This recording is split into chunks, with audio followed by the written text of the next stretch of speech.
The views on a Breath of Fresh Air podcast reflects the parties involved, and we encourage you all to use it as a conversational tool that will lead to personal studies of your own. Hallelujah. Hallelujah. Hallelujah. Hallelujah.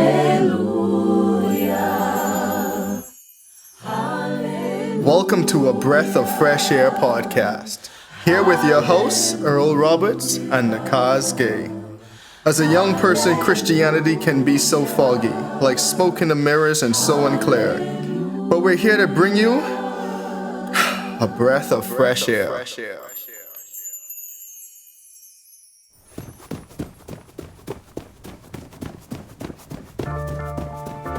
Jeroboam!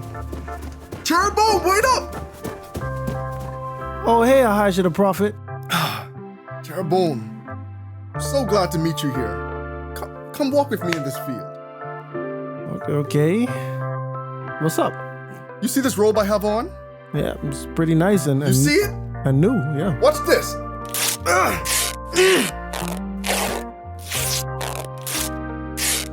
Whoa, man, that's a new robe. Hold on, Jeroboam. I know this seems strange, but take for yourself 10 pieces. For the Lord says, Behold, I will tear the kingdom out of the hand of Solomon, and I will give 10 tribes to you. But he shall have one tribe for the sake of his servant David, and for the sake of Jerusalem, the city which he had chosen of the tribes of Israel. But the reason why this is happening is because Solomon has forsaken him and worshipped the Ashtoreth, the goddess of the Sidonians, and Shemoth, the goddess of the Moabites, and Milcom, the god of the people of Ammon, and have not walked in the ways of God, and do what is right, and kept his commandments, and his statutes, and his judgment, like his father David did.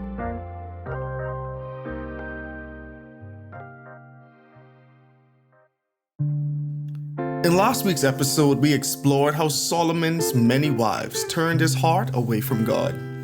This week, we are continuing the discussion of 1 Kings chapter 11 and exploring the downfall of King Solomon. As always, be blessed and enjoy.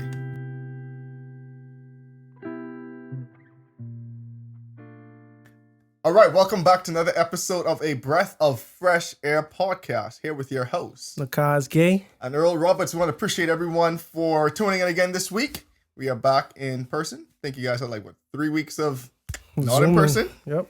But we definitely appreciate everyone again who tunes in. If you like our content, definitely share it with a friend. Hit that like button, hit the dislike button, leave a rating, leave a comment. Please leave a comment. We actually really want to engage back with people. Let us know if you like the podcast. Just let us know you like it. If you don't, let us know what you didn't like about it so we can either improve or just have different discussions. I think that'll be great. So last week we were in the decline of Solomon. Yep. Decline of Solomon. See my boy Solomon. Not much is spoken about in the Bible, but you could kind of tell that there was a lot done. I'm sure if history could have been more preserved for the Israelites, we would have gotten a more comprehensive kind of view on Solomon's life in its totality, his downfalls, you know what I'm saying? All of that. But, we know that he built the temple, you feel me? He built his house. And also, we got to the point where we see where he prioritized riches and alliances and women at the expense of God's law and his instructions for kings.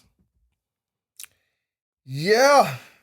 Oh my. So now, last week we did half of 1 Kings chapter 11. And this week we are going to continue 1 Kings chapter 11 like we promised, and continue the story of Solomon, kind of ending out the story of Solomon in Kings, but it's an interesting one. So I am going to start reading from 1 Kings chapter 11, verse 14, reading from the New King James Version. Now the Lord raised up an adversary against Solomon. Hadad the Edomite, he was a descendant of the king of Edom, for it happened when David was in Edom, and Joab, remember our good friend Joab, the commander of the army, had gone up to bury the slain after he had killed every male in Edom, because for 6 months Joab remained there with all Israel until he had cut down every male in Edom, that Hadad fled to go to Egypt, he and certain Edomites of his father's servants with him. Hadad was still a child. Then they arose from Midian and came to Paran. And then they took with them from Paran and came to Egypt, to Pharaoh, king of Egypt, who gave him a house, apportioned food for him, and gave him land. And Hadad found great favor in the sight of Pharaoh, so that he gave him as wife the sister of his own wife. Interesting. That is the sister of Queen Taphenes. Then the sister of Taphenes bore him Genubath his son, whom Taphenes weaned in Pharaoh's house, and Genubath was in Pharaoh's household along with the sons among the sons of Pharaoh. So when Hadad heard in Egypt that David rested with his fathers, David died, and Joab, the commander of the army, was also dead. Hadad said to Pharaoh, "Let me depart, that I may go to my own country." Then Pharaoh said to him, "But what have you lacked with me, that you suddenly seek to go to your own country?" So he answered, "Nothing but do let me go anyway." And God, so that's the first adversary we see Solomon was dealing with. And so just given the context in this timeline, I mean, for me, I would think like Solomon just wasn't dealing with Hadad in his old age, but this was like one of Solomon's enemies that he was protecting Israel against while he was king. Yeah, because they making it seem like, well, the Bible wrote this in a way that to kind of imply that Hadad, he left Egypt when Solomon became king. Mm-hmm. You know what I mean? Because Solomon became king, and then David died shortly after, and that's when Hadad was like, "Yeah, I leave in Egypt," and and I wonder if that kind of played a role in Solomon marrying the queen. I mean, Pharaoh's daughter, because it's like he seems to be Pharaoh would seem to be inclined to support Hadad because that's his guest. They have a rapport and stuff like that, but he might not really have a personal problem with what's his name, with Solomon, and Solomon might be like, "Yo, how about this? I ain't to marry, and now you can't fight with me. Now I given you a way out, so it don't have to be a necessary war. You can't you can't really back any side, right? You can't back any side. That's just my assumption, But it's interesting because this guy, we don't even hear much about David killing the Edomites, bro. As a matter of fact, or David at war with the Edomites in 2 Samuel chapter 8, they talk about a few people. Like they talk about with the Syrians and with this and with that, right? And then it's just this one verse, 2 Samuel chapter 8, verse 14, that says, he also put garrisons in Edom, throughout all Edom. He put garrisons, and all the Edomites became David's servants, and the Lord preserved David wherever he went. Quick thing about Edom. We don't even know exactly like what they even was doing in Edom, right? But Hadad, from his point of view, and that's why it's so funny, like perspective, right? From his point of view, these people came and destroyed this whole city. They thought they killed everyone, but he didn't die. You know what I'm saying? But I don't know. It just kind of interesting to me how Pharaoh playing both sides of this. Hadad say he want to leave, and Pharaoh's like, "Why?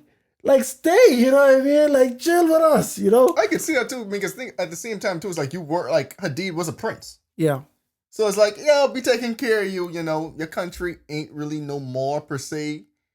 Granted, I feel like every country still survives in some aspect almost, except Sodom and Gomorrah. Yeah, that's true, because then at the same time, it's like, I could say Pharaoh kind of shiesty for, harboring him, knowing that him and Solomon have a vendetta against each other, right? But at the same time, this your brother-in-law versus your son-in-law now. So it's like, I really can't even get in y'all beef for real. Pharaoh is a king that has killed people for nations. You know what I'm saying? He understand the Game of Thrones. Like I hate to use that analogy, but he understand that type of mindset as a king. You know, but it's just very interesting because they all like they kind of related. You know what I mean? Big Like family. This your uncle-in-law on the low, Solomon. You know what I mean? Like It's kind of true. It's kind of true, bro. Your mother-in-law, sister, so this like your auntie by marriage. That's her husband. That's actually pretty interesting. How messy this like entanglement was. Yeah. This is an entanglement. I didn't even think about that, but that's really messy. It's kind of your family on the low.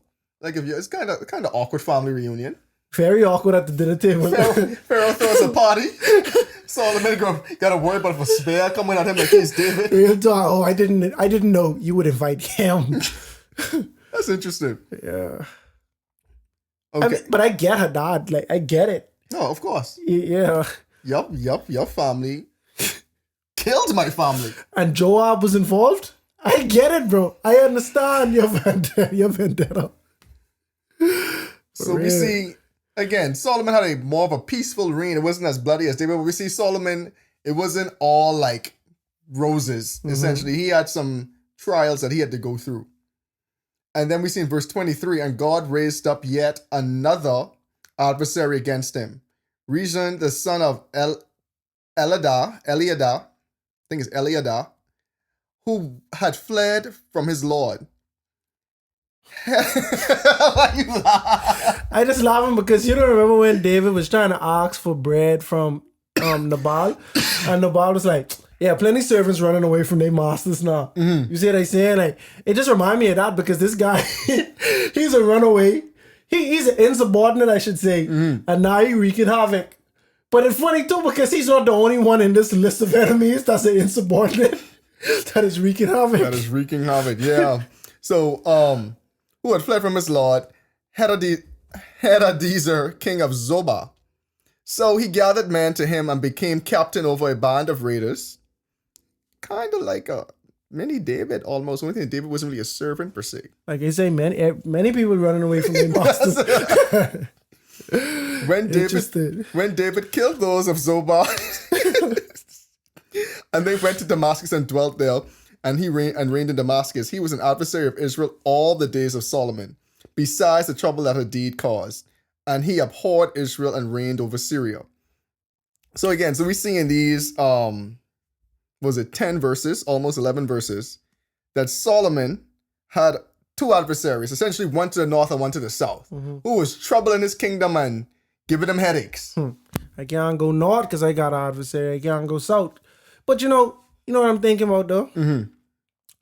Solomon, the first instance, he remind me of Saul in a way, The first instance of these people, you get humble. Solomon, I'm only a little child, like, you know what I'm saying? Lord, help me, this and that. And Saul was kind of the same way, you know what I mean? Like he was shy, hiding behind the crinkled people. Right. But it get to a point where God gives Solomon a gift, right? This is a personal gift for Solomon. Solomon is the only person who have this gift and whoever will have this gift of superior wisdom. And over the past 2 episodes, we go into how Solomon was taking matters into his own hands, right? Solomon was acting as if everything was about him. You know what I mean? Like, I want the biggest house. I don't want silver. I just want gold. Like this, like you giving me silver like you giving me a rock, bro. What I could do with that? You know what I mean? It was Solomon. Even now, when they talk about the temple, they call it Solomon's temple, right? But literally, what did Solomon do, bro? No, what did he do? Like, let's get into it for a second, bro. He just overseed construction. All he did was make sure that everything his father had planned came to pass. Because David left the plans, left the materials, left the connection, got the materials, right? Made the connections to if you need other materials, my boy in the lineup to help you out. And you can swing him on the back end. Real talk, bro. I think Solomon still swing your boy. Yeah, no, considering how Solomon is now, I can't even vouch for him for real. Like, but it's like, we see where Solomon make a lot of things about him, and Solomon was big time. And it lead me to believe that Solomon was taking credit for a lot of the things that the Lord has blessed him with. The Lord blessed him with prosperity. Oh, I could do this, man. I get my own. You know what I mean? This me. You feel me? The Lord blessed him with wisdom. You know, he uses wisdom to multiply horses, to get all the women, to do all things that satisfy Solomon, as if he did not have a blessing from God. You know what I mean? Like it's like when we in class and you say a joke, right? Nobody hear it but me. I say it loud and boisterous. I was the king of this, bro. Everybody laugh. Everybody laugh because this is their only introduction to this. Me, so they thinking it's my joke, right? That's how Solomon was carrying on. But I say I wanted to paint this picture.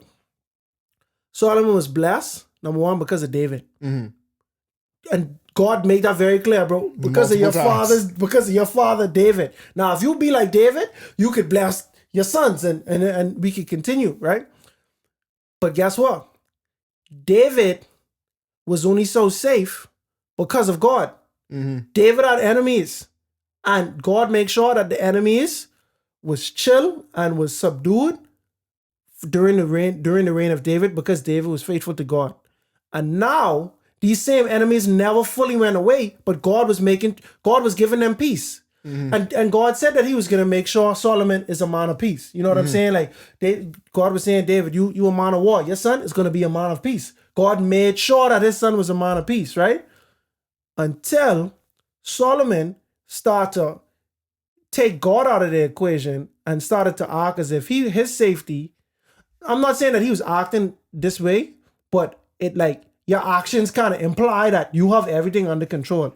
Because you don't want to regard God anymore, and you want to disregard everything God told you to do. God is taking it as, oh, you got it, you got everything. All right, cool. I ain't gonna hold back your enemies no more. You feel me? And these ain't even your enemies. These your father enemies. Just in that your majesty and your like just everything that's so marvelous about you was not because of you. It's because of your father, and it was because of God. You played the most insignificant role. The only thing you really did that contributed to this was that you were humble enough to ask God for help, because you could not handle it. You could not do it yourself, right?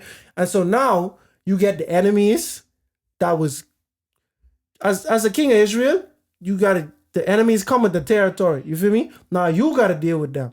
And God make it so that, all right, I can remove back this protection, so you have to deal with it, because you making it seem like you had everything under control. I mean, that's kind of what I get from this, as I see all of these people just rise up. You know? But Mike, so listen, and that's an interesting point, right? Because I kind of read it slightly differently. I kind of read it like these guys because like he was an adversary of Israel all the days of Solomon. It kind of sounded like we never heard about them because his things were so chill during Solomon's reign, but they was always around, just not actually getting recorded about, because it wasn't like a major skirmish like what David had with the Philistines, and like David was like going to war. I feel like these guys was just... They was always around. They was always around, just being annoying and pests, but they ain't like a full-scale war, because we just say like, what's this guy name again? Hadad. He come around right after Joab died. So I mean, it's like Solomon was still like maybe he might have come try to usurp the throne or something, but comes some minor skirmishes. And this last guy, for people who ain't Bahamian, came around at the beginning, like he was an adversary of Israel all the days of Solomon. So it kind of sounded like they was around, but they just, granted, now to your point, they're older, like when they was like a little older, they might have been, the ante might have been upped, but I feel like they was still around causing problems for Solomon. It just wasn't as recorded in the Bible, because I could get with that. Yeah, I feel that. And you know, it's so funny. It's like the reason why I felt this way is because of how the timing in which we introduced it. Right. Yeah, the time, because like the last one is the... we know he knew. Exactly. Yeah, we don't know for sure. So it's like the time, and it was like, I feel like the author was like, oh yeah, we can't introduce the third one if we really don't mention these other two, because we never talked about these other two yet. Yeah. But they was a part of everything. And that's why at the end of everybody's reign, they say, is there stuff not written in, you know, this and that? Because it's more than, this is only what's applicable to like God and salvation and the plan of redemption and the overall theme of the Bible, you know? So, yeah, okay. That's cool. So now we get in verse 26. Then Solomon's servant, Jeroboam, the son of Nebat, an Ephraimite from Zerida, whose mother name was Zeruiah, a widow, rebelled against the king. Quick pause, right? It's be so interesting when some people get the full introduction, and some people just get like here's his name. Yeah. Because we get what his name is, who he's the son of, which tribe he from, which city in the tribe, who his mother was. Also, she was a widow. Right? I was gonna say the life status of his father at the time. You know what I mean? I'm like, okay, you can just say Jeroboam. Right. You got to give me all that. Exactly. And this is what caused him to rebel against the king. Solomon had built the Millo. We talked about this like about 3 episodes ago, and repaired the damages to the city of David, his father. The man, Jeroboam, was a mighty man of valor, and Solomon was seeing that the young man was industrious, made him officer over the labor force of the house of Joseph. So that's important. I feel like to mention too, right? Because now we see, okay, so like, who was he really? We see Solomon put him in charge of the labor force, the workers. Now it's debatable if these were like paid servants or if these was people who Solomon just put into servitude, who he overseeing. Yeah, because remember at the beginning it was like he had 12 officers, one over every tribe. You know what I mean? Like I know what rank Jeroboam really is, but I know based on this, he had some type of some type of leadership over people of the tribe of Joseph. Because again, so like I gotta remember what like because we weren't sure exactly what the Millo was, but we know it's something that Solomon kind of like helped build, right? Because it's like why was the Millo so important that it kind of like annoyed him to rebel against the king? That the people were working to repair this thing. So it's like kind of inferring, but it doesn't exactly say what angered him directly about this thing. We just know that because you would think it would almost be like almost noble. We repairing this, but I in charge of the labor force, but I rebelling against you for repairing something in our city.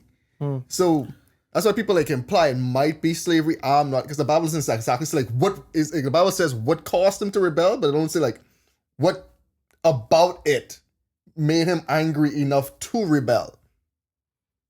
Yeah, bro, I don't know, dog. I really do not know. Yeah, it's literally based off of like up to interpretation and kind of like what you could infer from the line, because you only have 2 lines. Like this is why he rebelled. And then right after it, he was in charge of the labor force of the house of Joseph. But yeah, not 100% sure. I really don't know. Yeah, I know, bro. I do not know. If y'all in the comments, if y'all have a better understanding, did some research on this or something, feel free to let us know. So in verse 29, now it happened at that time when Jeroboam went out to Jerusalem. The prophet Ahijah, the Shilonite, met him on the way, and he clothed himself with a new garment, and the 2 were alone in a field. Then Ahijah took hold of the new garment that was on him and tore it into 12 pieces. Because if you in the field with a man, this man just starts tearing off his clothes. I mean, I know he's a prophet, right? But like, you okay, bro? Like, I would like to know what is gonna come out of this. But if he's a prophet, he might be a trusted prophet, a respectable prophet, and then he might take from the school of Samuel. You don't remember Saul missing tear a piece of Samuel garment, and he said, "Just so you tear my garment, the kingdom has been torn away from me." Samuel was spicy, right? Wow. Samuel was spicy. For real. Samuel was spicy. Bro. I remember Samuel had some lines, boy. Yeah, but he had enough of Saul, though. Samuel has some lives. He got enough. Saul bring the best out of Samuel. Like, Saul make sure Samuel had to work as a prophet for real. Like, this ain't gonna be an easy run. So he tore it in 12 pieces, and he said to Jeroboam, take for yourself 10 pieces, for thus says the Lord, the God of Israel, behold, I will tear the kingdom out of the hand of Solomon, and give 10 tribes to you. But he shall have one tribe for the sake of my father, for the sake of my servant David, and for the sake of Jerusalem, the city in which I have chosen out of the 12 tribes of Israel. Because they have forsaken me and worshipped the Ashtoreth, the goddess of the Sidonians, Shemosh, the goddess of the Moabites, Milcom, the god of the people of Ammon, and have not walked in my ways to do what is right in my eyes and keep my statutes and my judgments as did his father David. However, I will not take the whole kingdom out of his hand, because I have made him ruler all the days of his life. And for the sake of my servant David, whom I chose, because he kept my commandments and my statutes. But I will take the kingdom out of his son's hand and give it to you, 10 tribes. And to his son I will give one tribe, that my servant David may always have a lamp before me in Jerusalem, the city which I have chosen for myself to put my name there. So I will take you, and you shall reign over all your heart's desires, and you shall be king over Israel. Then it shall be, if you heed all I command you, walk in my ways, and do what is right in my sight, to keep my statutes and my commandments, as my servant David did, then I will be with you, build for you an enduring house as I built for David, and I will give Israel to you. And I will afflict the descendants of David because of this, but not forever. Boy. And it's interesting, because I wonder about Jeroboam, because I wonder if he was just like the most, obviously, because the prophet came and prophesied this, that means he was God's selection, I wonder if it's because like he was like seemingly the only one in Israel who standing up to Solomon like, bro, you bugging. You know what I mean? And that's kind of even going back to the original thing, because I'm like, clearly he was doing something that was zealous.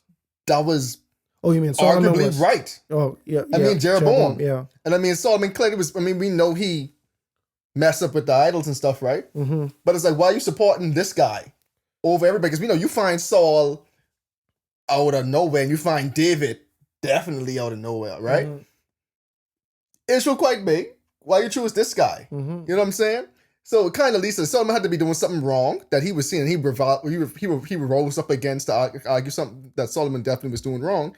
But what I find so impactful is, bro, God essentially made this guy the promise that the 10 tribes, your kingdom can be rival to David's kingdom if you walk in my ways. Oh yeah. You know what I'm saying? For sure. He literally was saying it's kind of crazy because we know how the story go. And so it's like, you don't want to say too much, but it's like, the promise God gave him is the exact promise he made to Solomon and David. Mm. You know what I'm saying? This is someone who is not a part of that household either. But God's saying, guess what? The kingdom, I've given you 10 tribes out of the 12. 10 out of the 12. And I could set up your family and your name to be a dynasty that rivals the house of David, bro. Mercy. You know what I'm saying? Like God, and I just say to say, God was so fair with it too. You want to be king? Well, I'm going to make you king.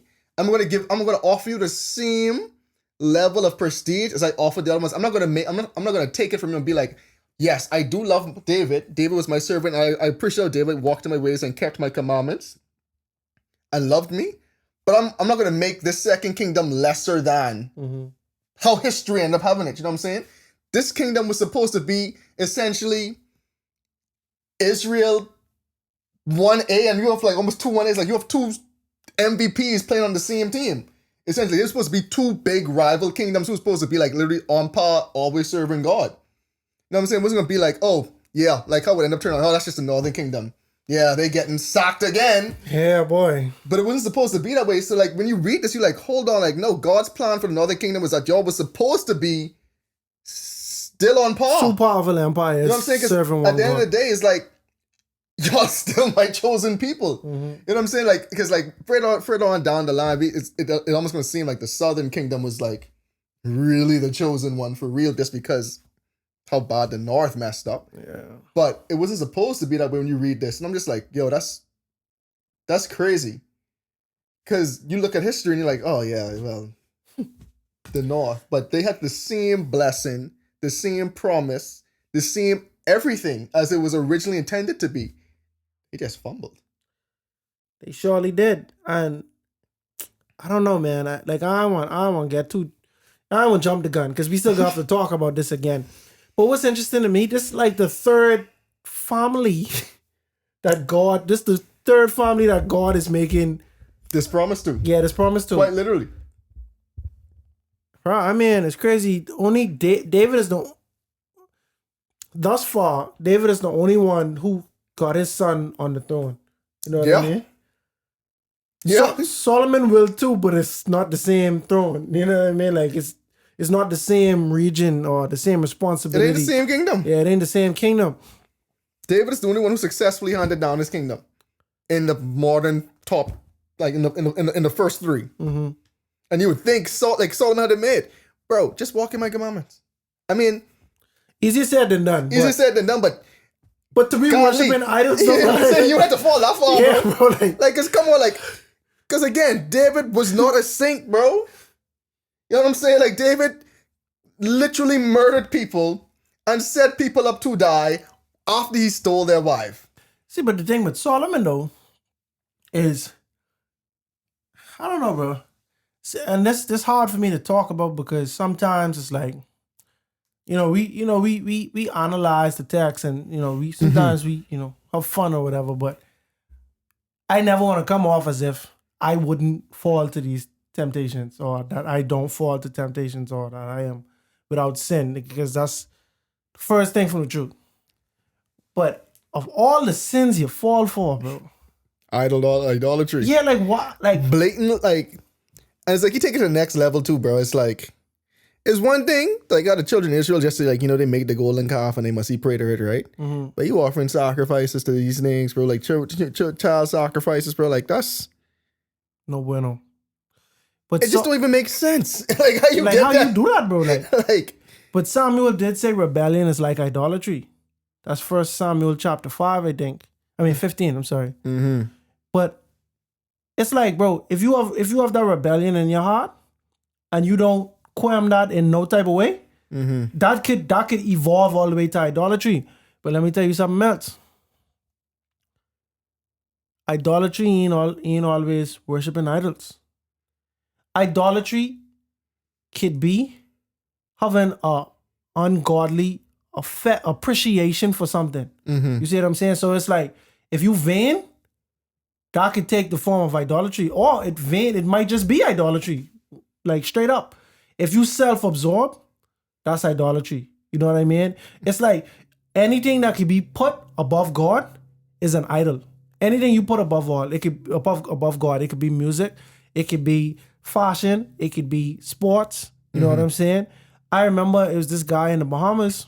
He was a very talented young man. He was in my class.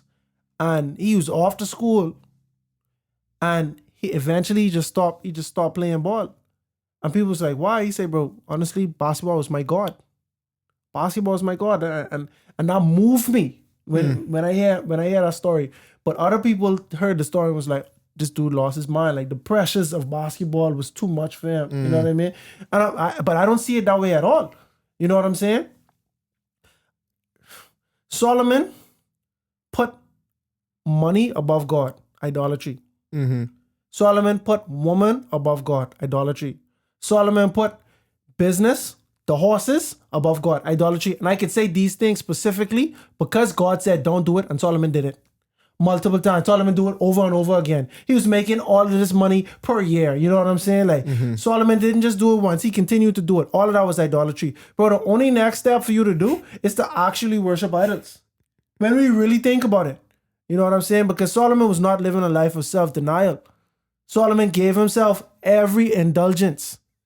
No self-control. Solomon, like when you do that just in general, you are not living in the spirit. Like Or doing that is not a fruit of the Spirit. I'll say that because the fruit of the Spirit is self-control.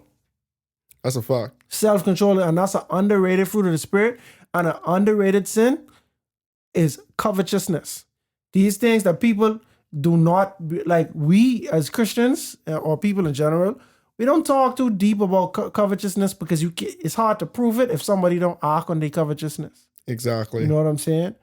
But we can sit there and be like, bro, it's so wild that he worship idol. Like, to me, that is crazy.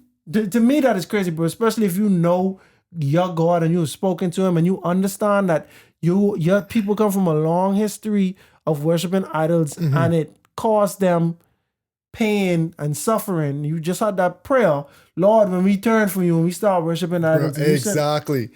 One quick correction, right? Is the text he was referring to is 1 Samuel 15:23. The only correction is like it would say rebellion is like witchcraft. It's like witchcraft. Yeah. Oh, okay. Because I had in my mind, I was like, pride was like idolatry. Pride was idolatry. Yeah, so I got you. rebellion is like witchcraft, and then stubbornness as iniquity as idolatry. So, but it's still like pretty close. Still applicable to like, because I'm like, rebellion is like witchcraft and the stuff he was doing.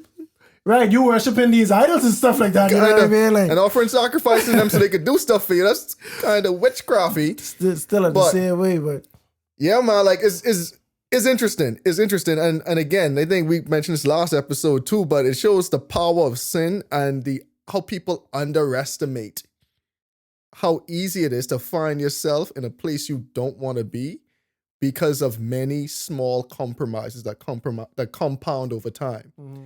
Because I would personally like to think a 25-year-old Solomon didn't think he would end up worshiping idols. Shoot, a 35-year-old Solomon didn't think he was going to end up worshiping idols.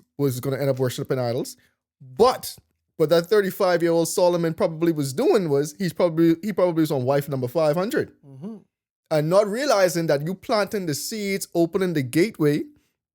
For later down the line, you done did so many small compromises that it's harder not to compromise and do the right thing at this point.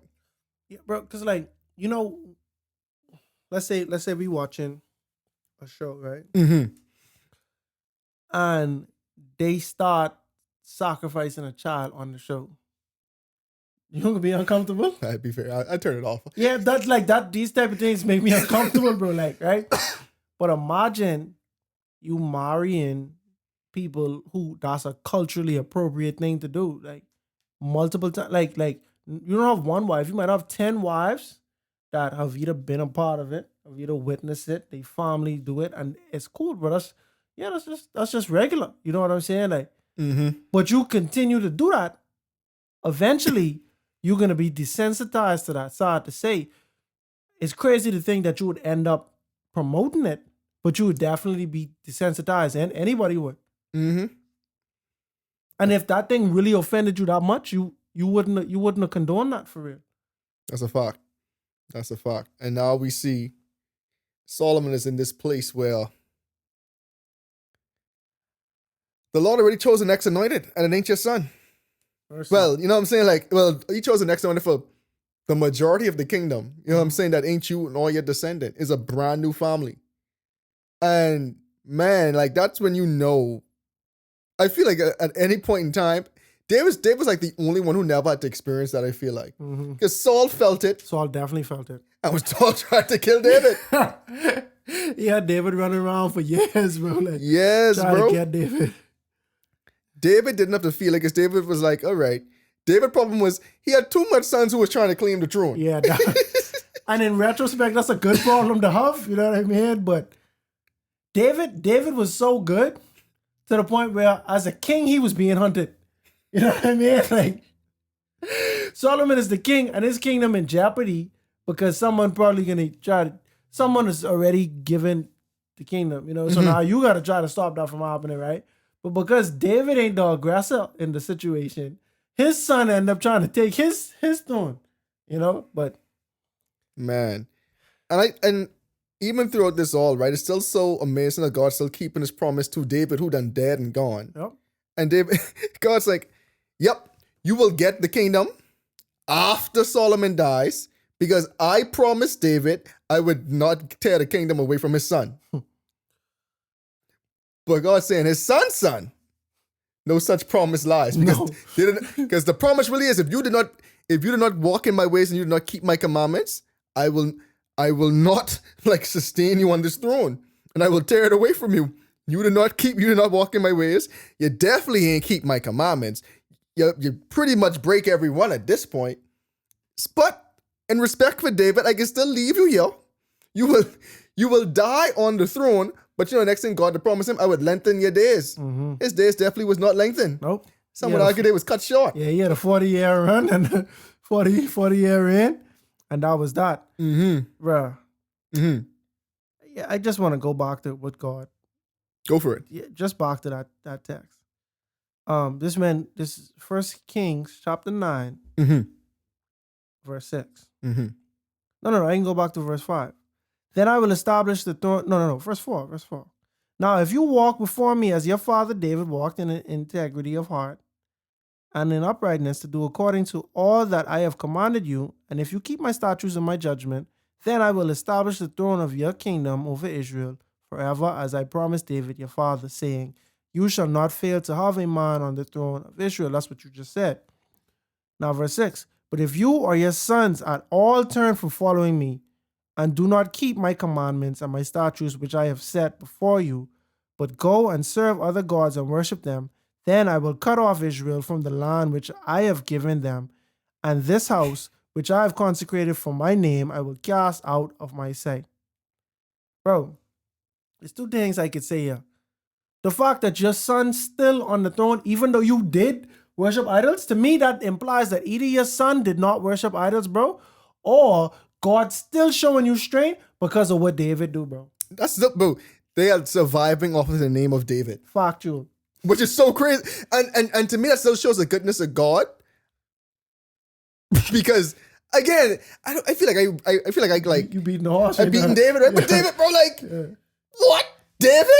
But it still shows the character of his heart, bro. And that's the next thing we just gotta emphasize too. Because I know I going hard on David, right? But it shows the heart, bro. The thing that we as humans can't even quantify or even begin to rationalize.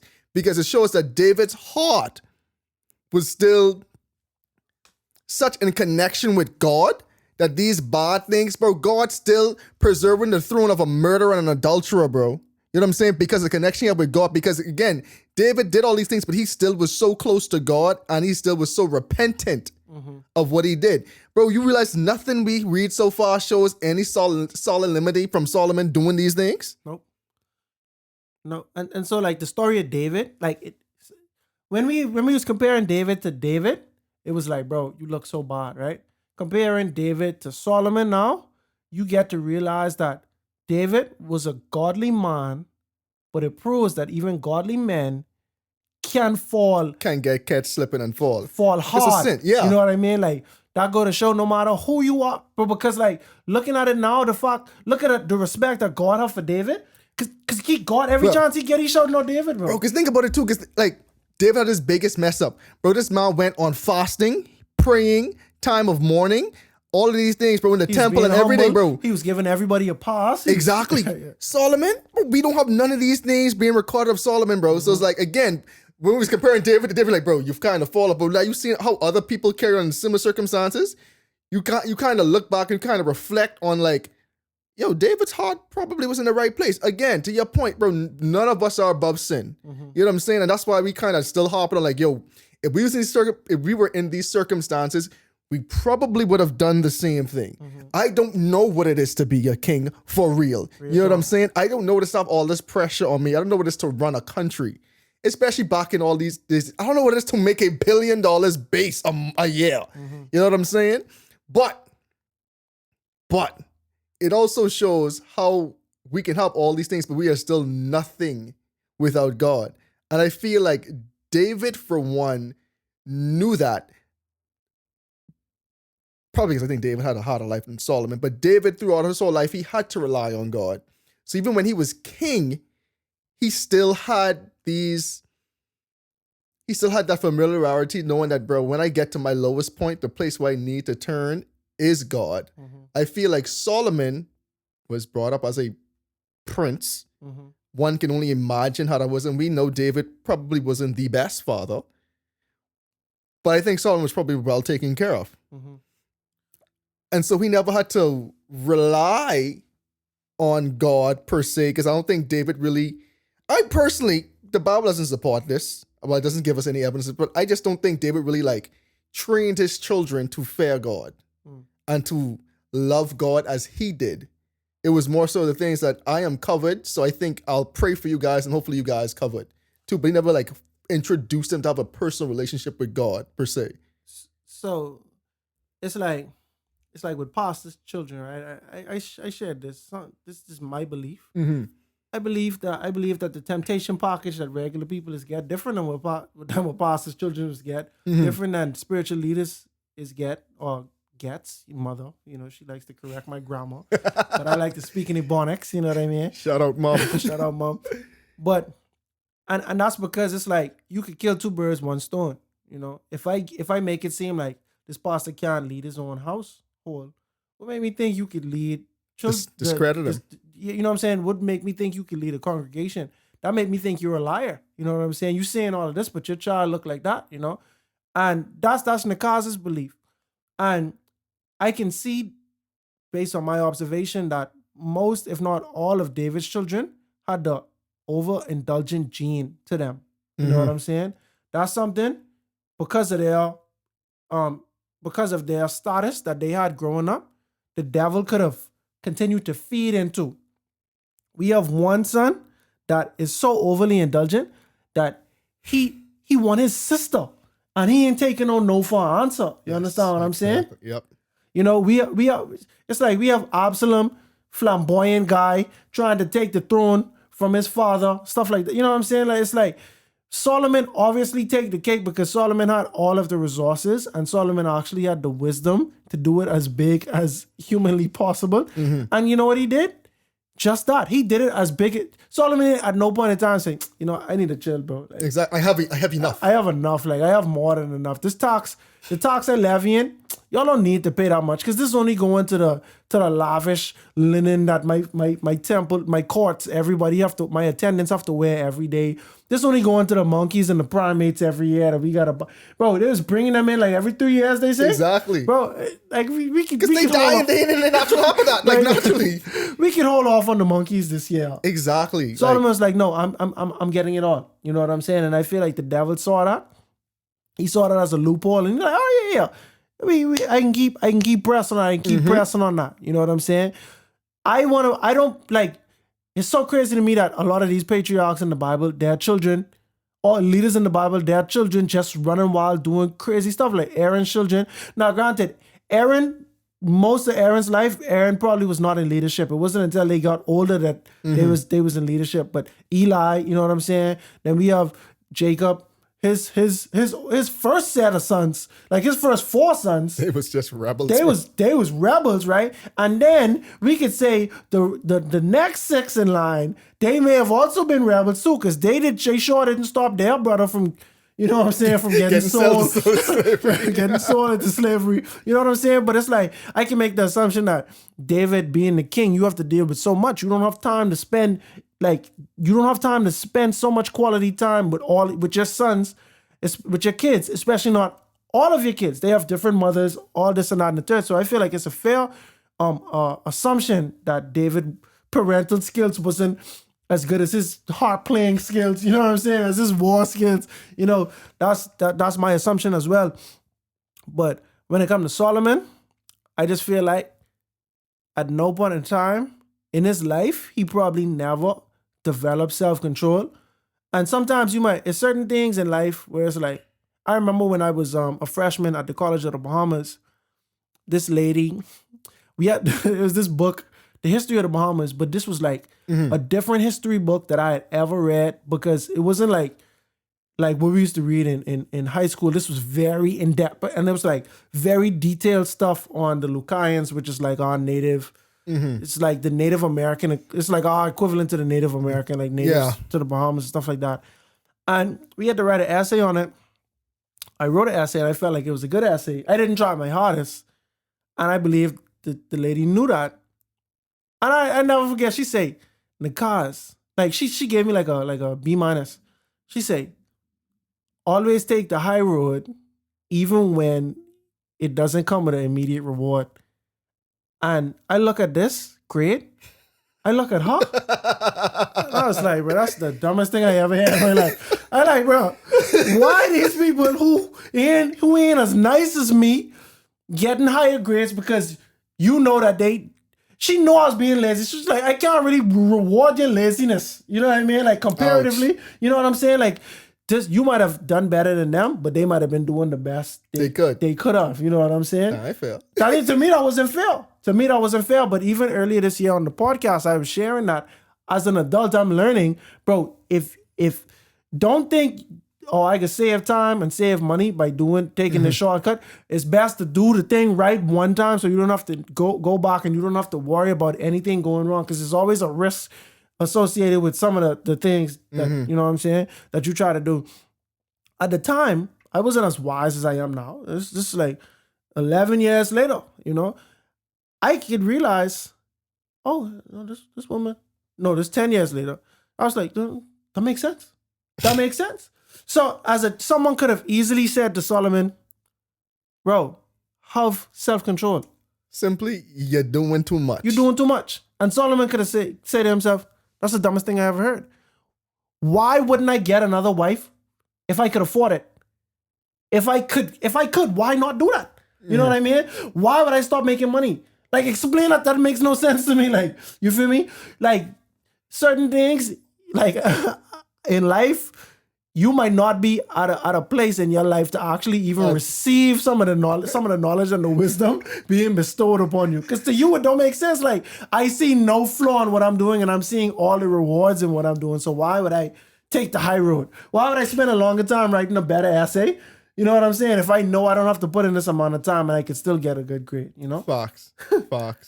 And then we hit the ecclesiastical Solomon. Which I do believe is Solomon's apology tour. Yeah. Which is interesting because we're going to get into some of the stuff he do right now too. Because I'm like, at which point you really write this? Yeah. Because, okay, where we stop? My servant before me the city myself, so I can take it. Yeah, her thoughts, desires. Solomon. Okay, bang, right? In house forever, and I will. And so in verse 40, Solomon therefore sought to kill Jeroboam, but Jeroboam arose and fled to Egypt. Shishak, king of Egypt, and was king of Egypt. And was in Egypt until the death of Solomon. Now, verse 41, now the rest of the acts of Solomon, all that he did, and, pardon me, and his wisdom, are they not written in the book of Acts of Solomon? And the period that Solomon reigned in Jerusalem over all years of over all Israel was 40 years. Solomon rested with his fathers, # he died, and was buried in the city of David his father, and Rehoboam, his son, reigned in his place. So we see it's interesting, right? Solomon, when he found out that there was another God's anointed, took the Saul route and say, no, buddy, my son is going to be on this throne. I'm going to kill you. Which shows how far Solomon really had fallen at this point in time too. Because again, to one of our earlier points, where's the repentive heart? Where's the, oh Lord, I'm sorry, your will be done? No, God, how dare you choose a next person and not my son? Not on my watch. You made this promise to me and my house. No, we killing him. You know what? You know how dumb that makes Solomon look, bro? Like, especially since you know what your father been through. Yeah, to me that implies that you think that you have a chance to actually kill God's anointed. Like, you think that's possible. Exactly. You know what I mean? Like, I mean, when you're worshiping idols and things, you just because my thing is, right, we have a story of where David ain't even confirmed if this guy did kill Saul. David say, oh, you testify with your own mouth that you kill him? I killing you. Because who you think you is to kill God's anointed? Yep. And David didn't even like Saul. Nope. And we see David himself had multiple chances where he could have killed Saul. And he said, I can't touch God's anointed. Nope. But Solomon clearly didn't read these scrolls. That's what I'm saying. But like, Were these scrolls too fresh for him? beyond that though, right? Beyond that, your daddy never tell you his story. Y'all never spend no time. Like, Just straight up be like, I feel like it should be like a well-known fact what David went through. that's what I'm saying. Like beyond this person being the king, To see a daddy who going through this. it's certain stories that your parents are always gonna tell you, and you're like, bro, I done heard this story a million times now. Exactly. You know what I mean? Because this was a pivotal part of their life. That was a pivotal part of David's story. That's about half of David's story. You know what I mean? Like, for real, And I don't know. I feel like the only way I could get context, bro, is if I was actually there. Mm-hmm. That's the only way I could see how. I see why he thought he had a chance to kill. Oh, I get it. You know what I mean? Because otherwise, it's like, bro, I don't think the amount of wisdom you have, I don't think it requires that much wisdom for someone to know, bro. Mm-hmm. God say, don't worship idols, or your throne get taken away. You worship idols, now your throne getting taken away. Like, you know what I mean? Like, ripped away. right? Like, right? Like, what you think? If I just killed Jeroboam, I could get another chance. It's not happening, bro. It's not, bro. And even if you had killed Jeroboam, that's not gonna fix your problem, bro. I think it'll make it even worse. I think at that point, going like, all right, I was trying to save your son, right? But Now your son gotta go. David, I don't know, David. I give it to your great grandson at this point. Real dog. And so, this just got to show how far Solomon had drifted away. But I do believe, though, that after Solomon, because I don't know what timeline all of this happened. Because God appeared to Solomon, or maybe he spoke to him through a prophet or something, but God got the message to Solomon that, bro, you do foolishness, bro. Now your time finished, Now, I don't know if that happened before or after Jeroboam was anointed. You know what I'm saying? Because we don't really have like the exact chronology. But I believe when Solomon specifically heard from God, that's when he was like, bro, what have I done? You know what I mean? That's when everything hit the fan and it's like, all right, playtime over, I have to actually live with the consequences and it's like when you watch them movies when you had somebody who's like a rock star and they had all of the money and the fame and now everything dry up and now they just have to look at the things they do and all the regrets they have. And with that being said, Ecclesiastes, bro. Exactly. I feel like that was his apology tour. Like, I about to just tell you all, I do a bunch of foolishness. I ain't gonna lie. And it really didn't make me happy. Because it can't bring true happiness and true joy, And it's even text in Ecclesiastes when your boy sound like he want to kill himself. Like, he really sound like, bro, I do not like life. And so that's what's interesting too, right? And I almost like how the Bible left the story of Solomon. Because back to the issue of heart, right? Confidently, for David and other characters in the Bible, we could relatively say they probably made it to heaven. But characters like Solomon is more complex, right? And is where you really got to know that you're not God, right? Because now, when you read Kings and you read Chronicles, kind of just Solomon messed up, he died. Shows no repentance, shows no remorse. But you get to Ecclesiastes, knowing the book is attributed to Solomon, and when you read the book of Ecclesiastes, you kind of see how it makes sense. It sounds like someone who was deeply sorry for what they did. You know what I'm saying? And now, and that's why a lot of people do believe Ecclesiastes was written more towards the end of Solomon's life, because the man literally started the book saying vanities, it's all meaningless. You know what I'm saying? He's talking like a man who had everything, and say, getting all of these things is quite literally like chasing after the wind. It's like chasing after smoke. You can see it. It's almost tangible. As soon as you reach to grab it, you grab nothing. Go on. You know what I'm saying?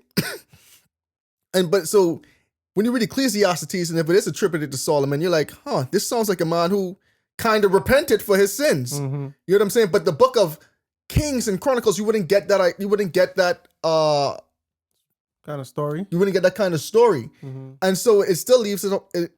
And so what I'm trying to say is like what Solomon did definitely wasn't glorified, and it wasn't given that happy ending like David, because like worshiping idols, we know how much God really detests worshiping other gods. Yes. You know what I'm saying? Like God really, really detests this. And for the leader of the Israelite nation, who's supposed to be the one example, if no one else, the one true example of worshiping God Most High. Mm. And we said how Solomon gave this, what I said was a phenomenal prayer. One of the prayers I didn't even like. To me, that's one of his best quality. Like that's probably what, ironically, it's probably one of the parts of his story I enjoyed the most. Mm-hmm. The prayer. And to be the one who you say, Lord, when we turn from him and worship idols, did he know it was coming? Did he kind of see like, where did he plan to do that? Like the trajectory was heading? Yeah. Because it's almost like he planned to do that, bro. Like, but because like you have wives who doing it. Yeah. You know what I'm saying? You had wives who doing it, who currently doing it. So it's like, did you know this was probably going to happen? It's like through the whole story, it's still so interesting, man. And then like I start to reflect on like even us, because it still shows how one merciful and long-suffering God truly is. Yep. Because through it all, we know that God loved David so much. And everything Solomon was blessed with was because of David and because of the strength of David. And now we see even at the end of Solomon's reign, God's still allowing him to keep the kingdom. And that's part of it, I feel like, too, was like, well, God let Saul keep the kingdom. So that kind of point is involved until Saul died. But, man, God still honors his word. And God still, I wouldn't say the pressure God goes through, but the judging of character is still something that even like looking at the story of Solomon and David, it's so far beyond our rationalization. Because I really don't know which bucket to put Solomon in. Just like how you didn't know with Samson. I clowned you for that, right? Mm-hmm. But it's like when you get more to more these complex stories, it gets so hard to be a judgment of character, because, man, we just can't do it. We can't do it. Like, our rationalization of right and wrong is not God's rationalization of right and wrong. And because, think about it, like if we remove God from the equation, just look at David's life. I don't know, we talk about David so much, right? But look at David's life. They'd be like, whoa, bro, what you doing? But to God, God's like, bro, but you ain't seeing his heart. You know what I'm saying? We look at Solomon, yeah, you worship idols, but I'm like, to David, like, which one? It's like you put them on paper, bro, like, which one almost worse? And it's weird, right? Because you're like, idols should be worse, right? But it's like, you look at all the stuff David do, they're like, we have Solomon, many wives and idolatry. And it's like, bro, two of us should almost be going to the same place. Right, but see, and the reason why it's like, David could have get so much flack is because the commandments David broke was love thy neighbor. He broke that commandment. I wanted to make a joke, but anyway, or maybe he's loving his neighbor too much. Like, quite literally seen on the balcony. Real talk. She's down the street, whatever. Anyway, but the commandments that Solomon broke was love God, love the Lord with all your heart. David did not break that commandment. Mm-hmm. Even when David was not loving his neighbor, he still was loving God. He still was loving God. Mm-hmm. You know what I'm saying? And like at the end of this, we could look at Solomon and, bro, like if you put them on paper, if you ask any secular person, it's like, bro, the man was perfect. He make money. You know what I mean? He was wise. He elevate. He build this and that and the third. But he did not follow the love the Lord with all your heart. Come on. Growing up, I was not aware of Solomon's downfall. The most I knew about Solomon was that this is the wisest man that ever lived. He could ask for anything in the world. I feel like that stories he's here in Sabbath school. Mm-hmm. He could ask for anything, but he asked for wisdom. Like, what a guy. You know what I'm saying? But what is wisdom without application? Truly. You could know better and choose not to do better. You know what I'm saying? Bro, so much people in jail right now. If you ask them if they know better, they'll tell you they know better. They just didn't do better. They felt like they could get away with it. They felt like the reward was justifiable or it was worth the risk, And I think that's what Solomon felt as well. Solomon, and David, two people who I feel like life lessons you can learn from them. David, you can learn that no matter how righteous you think you are, bro, you're not gonna be sinless. You understand what I'm saying? And when you start to get arrogant and think that you so righteous that I don't need to rely on God every day, then that's when the devil could creep in and you will be rudely mistaken. The thing about Solomon is it's the same type of pride to me, you know. Don't think that you're too wise to the point where you could do things your way. That Solomon wasn't even like, I don't have to be reliant on God or I don't have to be disciplined. Solomon was like, bro, I could make my own decisions. Like God, Solomon almost was acting like God only suggesting things and that's for the people who ain't strong enough. Me, I'm strong enough. Solomon's mistake is he didn't realize that we was weak. We are weak. Both Solomon and David, man. Two of them was at a place where they felt like they were strong enough to handle things on their own. You know what I'm saying? Even after David's first initial sin of adultery, he felt like he could handle things on his own. So he keep digging himself deeper and deeper and deeper. And Solomon, I think ever since the temple was built, he realized, bro, you know, I have too much sense in my head to not put it to use. So if obeying God's law, meaning not using my God-given abilities, I'm not doing that. And that's something that a lot of people fall for, bro. That's something the devil, I feel like, deceives a lot of us, bro. People tell me, bro, I have been open with everyone about not making music because I would like my talents to be towards God's kingdom. And people say, bro, God gives you a talent to use, bro. You gotta use it, bro. You don't have to just be gospel, bro. You are so talented in being secular, making people dance, making people happy, talking about love. Why would God give you that if not to use it? That's people things. You know, that's people's demeanor when they try to discourage me from being so definite on my path. But my thing is, bro, I could have the ability to do something. That don't mean I need to do it. You know what I'm saying? That don't mean you need to do it, bro. Bro, every disciple that followed Jesus had a life, bro. That's a fact. Bro, all of them had a life, bro. But then when Jesus come around, their life is now further in the ministry. Some was good at math. Some was good at accounting. You know what I'm saying? And that's two different people. Judas was good at money and probably business and stuff like that. Matthew was an accountant. He was a tax collector. You know what I mean? Yeah. Because even now accountants is dealing with tax for real or whatever. But because I say Judas because Judas was in charge of the money and stuff like that. So that's assuming that he was good. We have fishermen. We have, I can't remember if one was a one was a zealot. Yeah, one was a zealot for real. he was on the streets, bro. Insurrectionist. You know what I mean? Like we had people who their thing was something different. You know what I'm saying? But when it come to God, it was a winemaker. If you let the show tell it, if you let the show tell it. I thought someone was a physician, or maybe that's Luke. Luke was a physician. Yeah, but he wasn't a disciple. He wasn't a disciple. True. All right, yeah. Cool. Well, I was thinking doctor. I was like, but that's Luke, and he really was. I was like, someone was a physician. I remember someone being a physician. But at the end of the day, these people, they had lives, bro. That don't mean bro. You might have talents, but your bro. I refuse to believe if I had a choice to use my talents for God or use my talents for self-indulgence and gratification, that the indulgence and gratification is what God would want for me. Like I just can't see that. And if I'm wrong in that, I think that's a risk I'm willing to take. You know what I'm saying? Just to be transparent and use me as an example.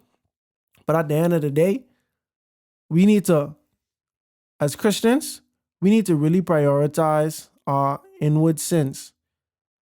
Like beyond the covetousness that I mentioned, or like the idolatry.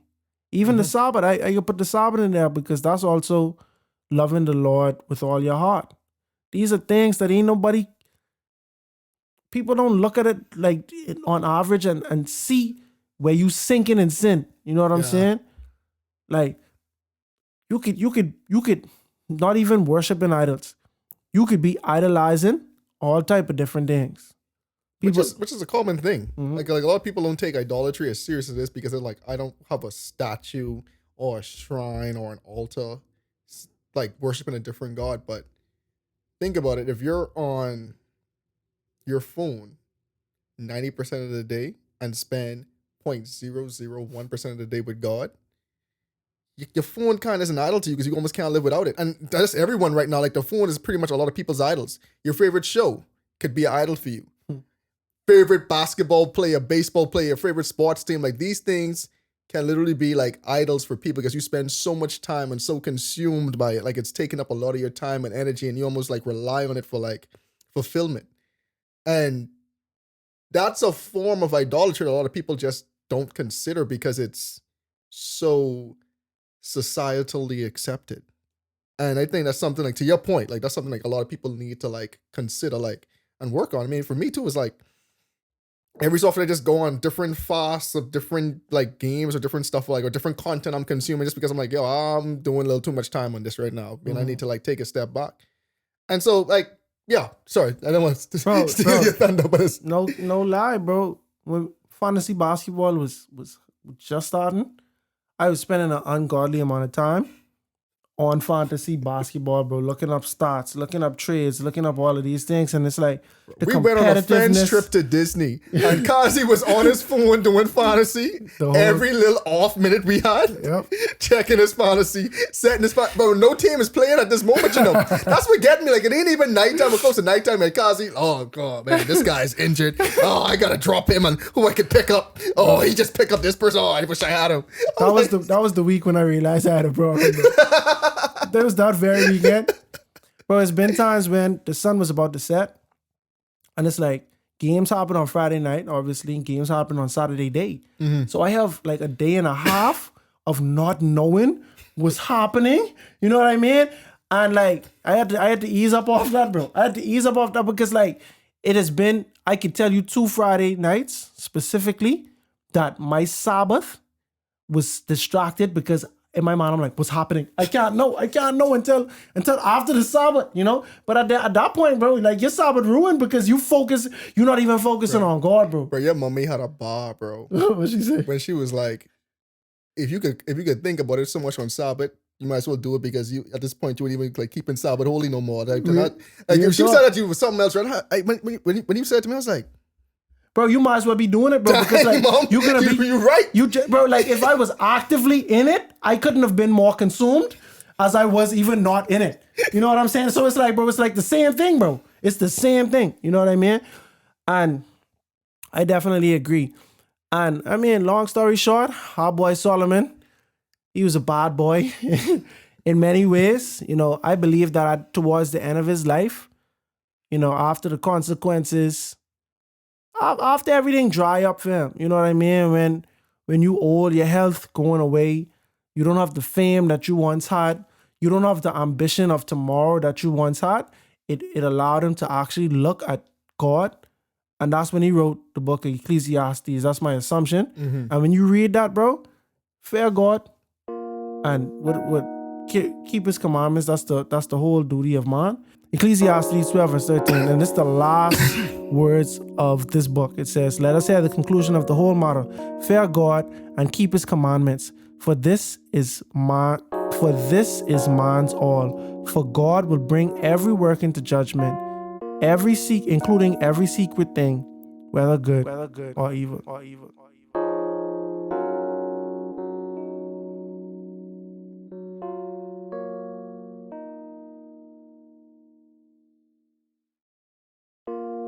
Jeroboam had become king over the 10 northern tribes of Israel.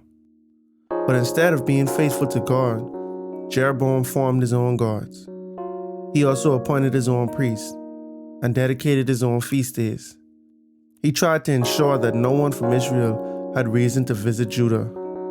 So instead, God sent someone from Judah to visit him. But we'll talk more about that on the next episode of A Breath of Fresh Air.